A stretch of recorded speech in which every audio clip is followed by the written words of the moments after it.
C'est en janvier 2001 qu'on a eu une des blessures les plus choquantes. Accrochez-vous bien parce qu'elle est difficile à regarder. On est du côté de la World Championship Wrestling, la fédération concurrente de la WWE, à peine quelques mois avant que Vince McMahon la rachète. Le catcheur au physique impressionnant Sid Vicious affrontait Scott Steiner et Jeff Jarrett pour le titre poids lourd. À un moment, il va sauter de la deuxième corde pour tenter un coup de pied en l'air sur un de ses rivaux, mais il rate complètement son atterrissage et se casse la jambe. C'était vraiment horrible à voir, on imagine sa douleur intense.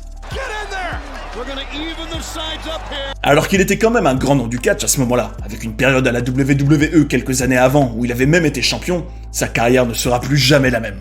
Figurez-vous que cette histoire ira jusqu'au procès.